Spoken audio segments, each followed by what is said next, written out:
आज के इस वीडियो में एक बहुप्रतीक्षित एवं प्रामाणिक वार्षिक पत्रिका जिसका विद्यार्थियों को बेसब्री से इंतजार रहता है, मार्केट में उपलब्ध हो गई है। आप अपने नज़दीकी पुस्तक विक्रेता केंद्र पर इसे जा करके खरीद सकते हैं। इसमें 1 सितंबर 2023 से लेकर के 30 सितंबर 2024 तक का वार्षिक संकलन किया गया है। अतः घटनाचक्र पब्लिकेशन को सबसे पहले तो ग्रेटिट्यूड यानी कि धन्यवाद देते हुए हम इस वीडियो को शुरू करते हैं। तो आज के इस वीडियो में हम राष्ट्रीय घटनाक्रम का सूक्ष्म अवलोकन करेंगे। तो चलिए शुरू करते हैं आज की ये वीडियो। तो सबसे पहले सूक्ष्म दृष्टि देखना है राष्ट्रीय घटनाक्रम में। दिया है महाराष्ट्र सरकार ने किस हवाई अड्डे के पुनर्निर्माण को मंजूरी प्रदान की है। 23 सितंबर 2024 को 23 सितंबर 2024 को महाराष्ट्र सरकार ने एक हवाई अड्डा है जिसके पुनर्निर्माण को मंजूरी दे दी है। तो वो है पुणे हवाई अड्डा। ठीक है, जो पुणे हवाई अड्डा है उसका नाम अब हो जाएगा जगत गुरु संत तुकाराम महाराज अंतर्राष्ट्रीय हवाई अड्डा। 6वें राज्य खाद्य सुरक्षा सूचकांक स्टेट फूड सेफ्टी इंडेक्स की बात की जा रही है 2023-24 में। जो शीर्ष 4 राज्य या केंद्र शासित प्रदेश हैं उसमें सबसे पहले स्थान पे केरल है और केरल के बाद तमिलनाडु, जम्मू कश्मीर और गुजरात। 4 राज्य हैं, केरल है, तमिलनाडु है, जम्मू और कश्मीर है और गुजरात है। केंद्र सरकार ने किस केंद्र शासित प्रदेश की राजधानी का नाम बदलने का निर्णय लिया है। तो इसका उत्तर हो जाएगा अंडमान एवं निकोबार द्वीप समूह। अंडमान एवं निकोबार द्वीप समूह की राजधानी पहले पोर्ट ब्लेयर थी, अब इसका नाम जो है श्री विजयपुरम रखा जाएगा। दूसरा अंतर्राष्ट्रीय बौद्ध मीडिया सम्मेलन, दूसरा जो इंटरनेशनल बौद्ध मीडिया सम्मेलन हुआ है, बुद्धिस्ट मीडिया कॉन्क्लेव हुआ है, वह कहाँ आयोजित की गई है। तो नई दिल्ली में 11 सितंबर को आयोजित की गई है। किसने उत्तर प्रदेश में सैनिक स्कूल का उद्घाटन किया है। तो हमारे उपराष्ट्रपति जी जगदीप धनखड़ जी ने इसका उद्घाटन किया है और ये कहाँ पे खोला जा रहा है। तो ये गोरखपुर में। प्रधानमंत्री नरेंद्र मोदी ने वीडियो कॉन्फ्रेंसिंग के जरिए कहाँ जल संचय जन भागीदारी पहल की शुरुआत की है। तो सूरत गुजरात में 6 सितंबर 2024 को जल संचय जन भागीदारी पहल किस अभियान से जुड़ी हुई है। तो यहाँ पे जल शक्ति अभियान कैच द रेन से जुड़ी हुई है। राष्ट्रपति द्रौपदी मुर्मू ने कहाँ विश्व शांति बुद्ध विहार का उद्घाटन किया है।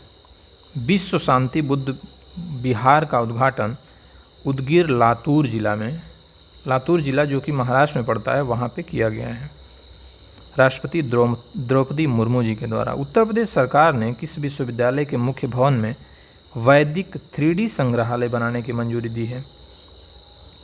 तो उत्तर प्रदेश सरकार का एक अच्छा पहल है संपूर्णानंद संस्कृत विश्वविद्यालय वाराणसी में। जो वाराणसी में संपूर्णानंद संस्कृत विश्वविद्यालय है वहाँ पे जो उसका विश्वविद्यालय का मुख्य भवन है उसमें वैदिक 3D संग्रहालय बनाया जाएगा। अत्याधुनिक संग्रहालय किसको समर्पित होगा। तो यहाँ पे 3 चीज़ें हैं। एक तो ज्योतिष है, भारतीय ज्योतिष, खगोल विज्ञान और वैदिक साहित्य। प्रोजेक्ट नमन की शुरुआत किसने की है। प्रोजेक्ट नमन की बात की जा रही है। इसकी शुरुआत भारतीय थल सेना ने की है। प्रोजेक्ट नमन की शुरुआत भारतीय थल सेना ने की है। इसके तहत किसको सहायता एवं सेवाएं प्रदान की जाएगी। तो जो रक्षा पेंशन भोगी हैं या फिर भूतपूर्व सैनिक हैं और उनके परिवार के लोगों को इसके तहत सहायता प्रदान की जाएगी। प्रोजेक्ट जो नमन है किस प्रणाली के कार्यान्वयन पर केंद्रित है। तो स्पर्श system for pension administration Raksha digital pension प्रणाली। उत्तर प्रदेश मंत्रिमंडल द्वारा डिजिटल मीडिया संबंधित किस नीति को मंजूरी प्रदान की गई है। तो उत्तर प्रदेश डिजिटल मीडिया नीति 2024 को मंजूरी प्रदान कर दी गई है उत्तर प्रदेश सरकार के द्वारा। महत्वपूर्ण प्रश्न है। उत्तर प्रदेश राज्य पिछड़ा वर्ग आयोग का अध्यक्ष किसे नियुक्त किया गया है? तो राजेश वर्मा जी को। राजेश वर्मा जी को उत्तर प्रदेश के राज्य पिछड़ा वर्ग आयोग का अध्यक्ष नियुक्त किया गया है। बिहार में खेल विश्वविद्यालय और राज्य खेल अकादमी का उद्घाटन कहाँ किया गया? तो ये उद्घाटन जो है राजगीर नालंदा में किया गया है। केंद्र सरकार ने केंद्र शासित प्रदेश लद्दाख में कितने नए जिलों के गठन की घोषणा की? अच्छा प्रश्न है। लद्दाख में टोटल 5 जिलों के गठन की घोषणा की गई। इन 5 जिलों के नाम क्या क्या होंगे? तो जास्कर हो गया, द्रास, साम, नुब्रा और चांगथांग, ये 5 जिले हैं। बनारस हिंदू विश्वविद्यालय और किस अकादमी ने नेपाली भाषा और संस्कृति अध्ययन के लिए समझौता किया है? तो नेपाल अकादमी ने। पीएम मोदी की अध्यक्षता में केंद्रीय मंत्रिमंडल ने किस योजना को मंजूरी दी है? प्रधानमंत्री आवास योजना शहरी 2.0, PMAYU 2.0 अर्बन। प्रधानमंत्री आवास योजना शहरी कब शुरू हुई थी? तो जून 2025 में। राष्ट्रीय महिला आयोग के अध्यक्ष सुश्री रेखा शर्मा ने किसका उद्घाटन किया? तो डिजिटल शक्ति केंद्र का उद्घाटन किया है। डिजिटल शक्ति केंद्र का उद्देश्य क्या है? महिलाओं के खिलाफ जो साइबर अपराध बढ़ रहे हैं उसके बारे में लोगों को जागरूक करना। आपदा जोखिम प्रबंधन के लिए बीमा समाधान को कार्यान्वित करने वाला देश का पहला राज्य कौन सा है? आपदा जोखिम प्रबंधन के लिए बीमा समाधान को कार्यान्वित करने वाला देश का पहला राज्य है नागालैंड। देश में 3 नए आपराधिक कानूनों के सुचारू कार्यान्वयन को सुनिश्चित करने हेतु कौन से 4 ऐप शुरू किए गए हैं जो आपराधिक कानून को सुचारू रूप से कार्यान्वित कर सकें? तो 4 ऐप हैं। ई साक्ष्य है, न्याय सेतु है, न्याय श्रुति है और ई समन है। उत्तर प्रदेश के गोरखपुर से लेकर पश्चिम बंगाल तक, गोरखपुर से शुरू होगा और पश्चिम बंगाल तक एक एक्सप्रेसवे बनाया जाएगा जिसकी लंबाई 519 किलोमीटर होगी और ये जो है गोरखपुर सिलीगुड़ी एक्सप्रेसवे के नाम से जाना जाएगा। ये उत्तर प्रदेश से होते हुए बिहार में जाएगा और बिहार से पश्चिम बंगाल में, यानी कि 3 राज्यों से होकर गुजरेगा। भारत की पहली भूतापीय विद्युत परियोजना की बात की जा रही है। इसका निर्माण कहाँ प्रारंभ किया गया है? तो पूगा घाटी लद्दाख में। जो पूगा घाटी लद्दाख में है वहीं पे सबसे पहली भारत की पहली भूतापीय विद्युत परियोजना का निर्माण कार्य शुरू हुआ है। केरल के वायनाड, जो वायनाड है उसको भारतीय अंतरिक्ष अनुसंधान संगठन द्वारा जो 2023 का भूस्खलन वाला एटलस तैयार किया गया उसमें कौन सा स्थान दिया गया है? तो 13वां स्थान दिया गया है। रुद्रप्रयाग को पहला स्थान दिया गया है। राष्ट्रीय हिंदी विज्ञान सम्मेलन 2024 कहाँ आयोजित किया गया? जो राष्ट्रीय हिंदी विज्ञान सम्मेलन है 2024 का वो भोपाल में आयोजित किया गया। वर्ष 2024 में इसका मुख्य विषय क्या था? तो मुख्य विषय की जब बात की जाएगी तो मुख्य विषय था अमृतकाल में राष्ट्रीय वैज्ञानिक चेतना का उन्नयन। अमृतकाल में राष्ट्रीय वैज्ञानिक चेतना का उन्नयन। राष्ट्रपति भवन के जो दरबार हाल है, दरबार हाल का नाम बदल के गणतंत्र मंडपम हो गया है और अशोक हाल का नाम बदल करके अशोक मंडपम कर दिया गया है। भारत के 500वें सामुदायिक रेडियो स्टेशन 500वें सामुदायिक रेडियो स्टेशन का शुभारंभ कहाँ किया गया है? तो आइजोल मिजोरम में किया गया है। सिंकुन ला सुरंग, जो सिंकुन ला सुरंग परियोजना है के निर्माण कार्य का शुभारंभ कहाँ किया गया है? तो लद्दाख में। यह सुरंग कितने फीट ऊंचाई पर स्थित है? तो लगभग 15,800 फीट की ऊंचाई पर यह सुरंग निर्माण इसका किया जा रहा है। इस सुरंग की लंबाई क्या होगी? तो लगभग जो है 4.1 किलोमीटर। निर्माण कार्य पूरा होने के बाद ये जो सुरंग है विश्व की सबसे ऊंची सुरंग हो जाएगी, सिंकुन ला सुरंग। यूपी सरकार ने वृक्षारोपण जन अभियान, जो यूपी सरकार की एक पहल थी जिसके तहत वृक्षारोपण जन अभियान शुरू किया गया 2024 में, इसकी घोषणा की है। मित्र वन, तो जो पहल शुरू की गई है वो है मित्र वन। भारत का पहला Chadwick house navigating audit heritage संग्रहालय का उद्घाटन कहाँ किया गया? तो शिमला, हिमाचल प्रदेश में। भारत का पहला Chadwick house navigating audit heritage संग्रहालय का उद्घाटन शिमला, हिमाचल प्रदेश में किया गया। संसद भवन परिसर में लोकसभा सचिवालय द्वारा किसका विकास किया गया है? जहां पर प्रतिष्ठित भारतीय नेता जो प्रतिष्ठित नेता लोग हैं और जो स्वतंत्रता सेनानी की प्रतिमाएं स्थापित हैं, तो वो है प्रेरणा स्थल। केंद्र सरकार द्वारा डाक अधिनियम 2023 के प्रावधानों को कब लागू किया गया? 18 जून 2024 को। उत्तर प्रदेश मंत्रिमंडल द्वारा उत्तर प्रदेश राज्य विश्वविद्यालय जो मुरादाबाद में है उसका पुनर्नामकरण किया गया और इसका नाम रखा जाएगा गुरु जम्भेश्वर राज्य विश्वविद्यालय मुरादाबाद। तो मुरादाबाद का जो राज्य विश्वविद्यालय है उसका पुनर्नामकरण करके गुरु जम्भेश्वर राज्य विश्वविद्यालय मुरादाबाद रखा जाएगा। 18वीं लोकसभा का प्रोटेम स्पीकर किसे नियुक्त किया गया? तो ये हैं भर्तहरि महताब। किस राज्य या केंद्र शासित प्रदेश ने उल्लास नव साक्षरता कार्यक्रम के तहत पूर्ण कार्यात्मक साक्षरता हासिल की है? तो वो लद्दाख है। उत्तर प्रदेश में पर्यावरण सुरक्षा के मद्देनज़र बायोप्लास्टिक पार्क कहाँ निर्मित किया जाएगा? कुंभी गांव में, जो कि लखीमपुर खीरी में है। बायोप्लास्टिक पार्क का निर्माण किया जाएगा।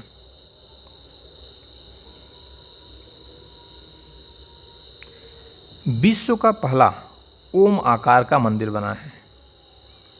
ओम आकार का मंदिर कहाँ निर्मित किया गया है? तो वो पाली, राजस्थान में। ओम आकार का मंदिर का निर्माण हुआ है पाली, राजस्थान में। वर्ष 2024 में किस सत्याग्रह के 100 वर्ष पूरे हो गए? तो वो है वायकोम सत्याग्रह। वायकोम सत्याग्रह के 100 वर्ष पूरे हो गए। 18वीं लोकसभा की 543 सीटों पर कुल कितनी महिलाएं चुनी गई हैं? महत्वपूर्ण प्रश्न है। तो कुल जो है 74 महिलाओं का चुनाव हुआ है, 13.63%। बरेठी सौर ऊर्जा परियोजना जो कि 630 मेगावाट की आधारशिला कहाँ रखी गई है? छतरपुर, मध्य प्रदेश में। बरेठी सौर ऊर्जा परियोजना है जो कि मध्य प्रदेश में इसकी आधारशिला रखी गई है। भारत की पहली बैटरी ऊर्जा भंडारण गीगा फैक्ट्री कहाँ स्थापित करने की घोषणा की गई? तो वो जम्मू कश्मीर हो जाएगा। किस राज्य की पुलिस ने digital platform Trinetra app 2.0 launch किया है? मार्च 2024 में उत्तर प्रदेश ने। पुलिस के द्वारा एक डिजिटल प्लेटफॉर्म लॉन्च किया गया, त्रिनेत्र ऐप। भारत की पहली पानी के नीचे चलने वाली मेट्रो ट्रेन। भारत की अपने तरह की पहली है पानी के नीचे चलने वाली मेट्रो ट्रेन सेवा का उद्घाटन किया गया है कोलकाता में। 5 करोड़ आयुष्मान कार्ड, महत्वपूर्ण है, 5 करोड़ आयुष्मान कार्ड जारी करने वाला देश का पहला राज्य बन गया है उत्तर प्रदेश। रक्षा प्रौद्योगिकी में नवाचारों को प्रोत्साहन देने हेतु किस योजना को शुरू किया गया? रक्षा प्रौद्योगिकी के क्षेत्र में नवाचार को प्रोत्साहन दिया जाए, इसके लिए एक योजना शुरू की गई, उसका नाम है अदिति।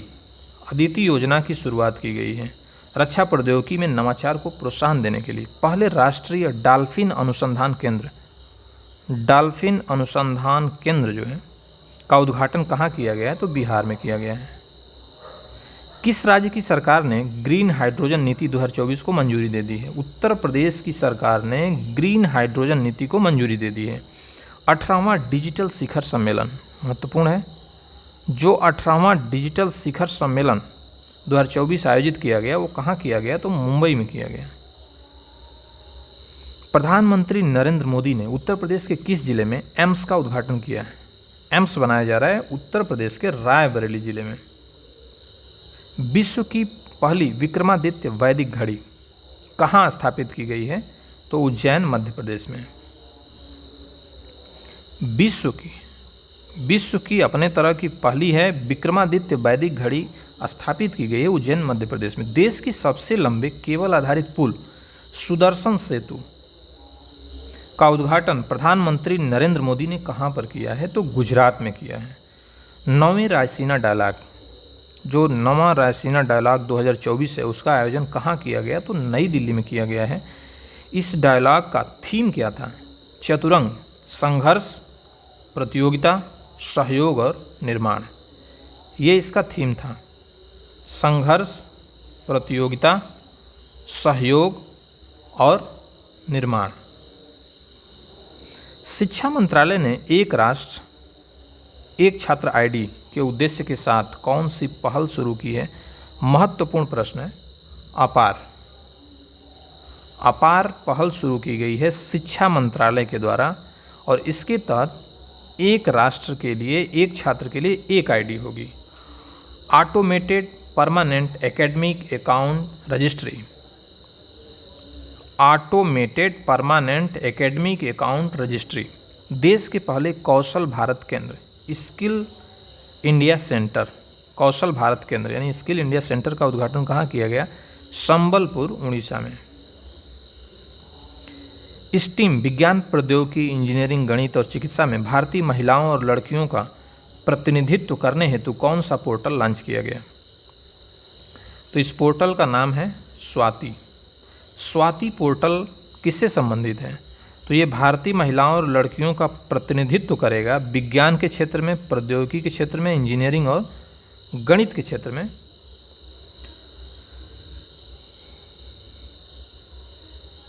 लोकपाल के अध्यक्ष के रूप में किसे नियुक्त किया गया है?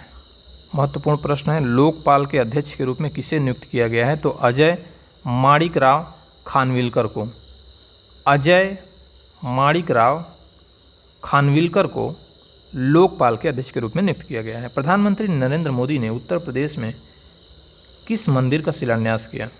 तो श्री कल्की धाम मंदिर का शिलान्यास किया है माननीय नरेंद्र मोदी जी ने उत्तर प्रदेश में। यह मंदिर किस जिले में स्थित है? तो संभल जिले में स्थित है। ये जो मंदिर है संभल जिले में स्थित है। किसे असम का राज्यफल घोषित किया गया है?